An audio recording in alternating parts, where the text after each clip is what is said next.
No niin, takasytytysvideo. Takan lämmitysvideo. Elikkä tässä takassa mä nyt oon polttanut pystyssä näitä puita. Oon aloittanut sen tuossa vaakapoltossa, mutta tuntuu, että siihen tulee vähän liian kova lämpökuorma tähän takkaan. Mutta näitä kun polttelee pystyssä tässä niin ja kun tuo syttyy, niin voi sinne panna vähän enemmänkin. Siinä onkin apulainen ja laittaa puita sinne. On sitä mieltä, että pannaan lisää. No, pannaan ne sinne. Mutta se, että ja sitten näitä voi pitää luukut kiinni tuossa polttaessa.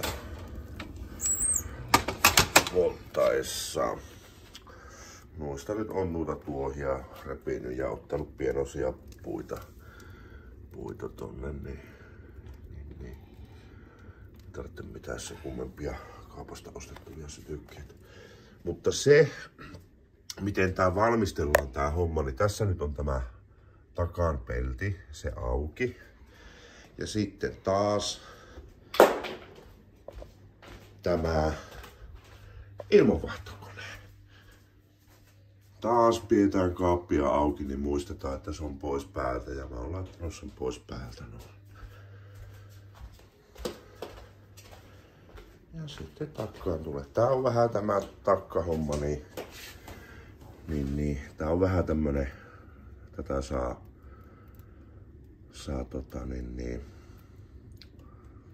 20 minuutin välein lisätä noita puita ja tuommoinen kun sen polttaa ton kopallisen kerralla, niin se on ihan ok. Ja nyt kun täällä vähän harvemmin käydään lämmittämässä, niin nämä voi panna yhtä aikaa sekä takaan että leiviuunin. Molemmissa kun polttaa kopaan puita, niin sillä pitäisi 3-4 päivää pärjätä sillä. Ja tämä nyt on eilen aamuna lämmitetty, se on se 100 astetta ja kun uuni on lämmin, niin tää nyt tuntee, tää on tämmönen kädenlämpöinen. Tää on ihan jees. Mutta tää takka nyt on tosiaan jopa helpompi tapaus. Katsotaanpa sitten kun nuo ruppee puut loppumaan ja hiilosta tulee, että miten jatketaan noiden kanssa.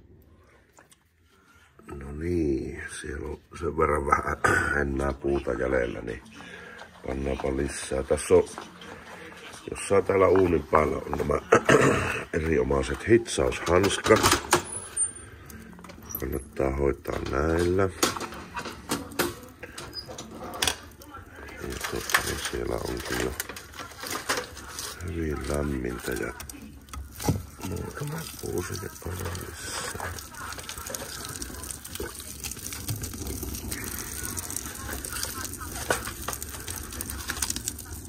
Pyssyy mukavat tuleet.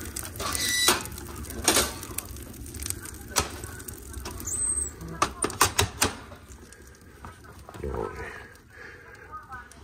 Kun pellin vaan aukaisee ja tuo ilmanvaihtokone laittaa pois, niin tässä ei kyllä mitään savuongelmia ole. No nyt on auki mulla tuo alaräppänä ollut ja nämä on ollut kiinni. Mutta näitä nyt voi säätää mielin mukaan. Se on ihan sopiva veto ja kiva liekin. No niin. Lisätäänpäs taas puita. Tämä voi oikeastaan tässä, kun tämä on palannut enemmän, niin veijellä tähän. Tässähän on niinku tämä alue on arinaa, niin tää hiilosta vettä tähän arinan päälle ja ruveta pikkuhiljaa polttelemaan näitä pois. Ja meillä on tosiaan tämmönen tämä työkalujuttu. Tästä sitten pari puuta tänne. Pari puuta tähän. Sinne saa kivat tuleet. No, siitä ne leimahtaa.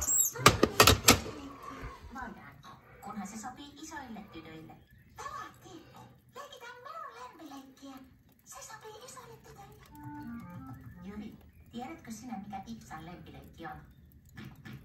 Pipsan lempileikki on kuranatäköissä hyppeleminen. Jyri, kun saappaat jalkaan, jos aiot... No niin, ja sitten noita hiiliä laitellaan palaamaan tuohon arinan päälle. Niin, sitten pikkuhiljaa kun ne menee tarpeeksi pieneksi, ne tippuu tuosta arinasta läpi ja tää pesä aika puhtaaksi. Tässä on nyt viimeiset puut. Otetaan hetken päästä lisää. No niin, täällä tämä takan poltto alkaa olemaankin aika lopussa. Taas tuosta tulee alta kätteen ja en oo ihan vielä pannut peltiä kiinni, että oon mä nyt nämä tästä yrittänyt poltella, että ne suurin piirtein tippuu tonne alle. Ja hetken aikaa annetaan niekalla sekaan.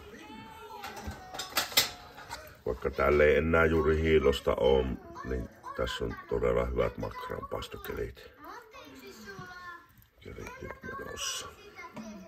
No niin, nyt on aika lopuillaan tää homma ja nyt taidan pistää pellit kiinni. Tossa on enää niin pienillä jää hiiltä, että palaakoon seuraavalla kerralla. Ja sitten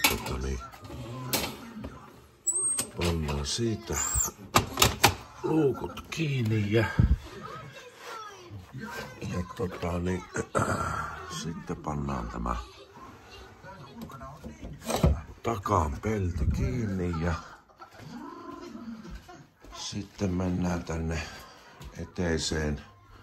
Tää on muistilappuna, tää ovi on auki. Pannaan ilmanvaihtokone päälle ja nyt on takan lämmitys valmis. Ja jos tuntuu, että pelottaa, niin tässä meillä on toi häkävaroitin ja siinä näkyy numeroina, että paljonko sitä häkää nyt on. Tää ei ole koskaan nollasta noussut. Meillä on nyt takan lämmitys valmis.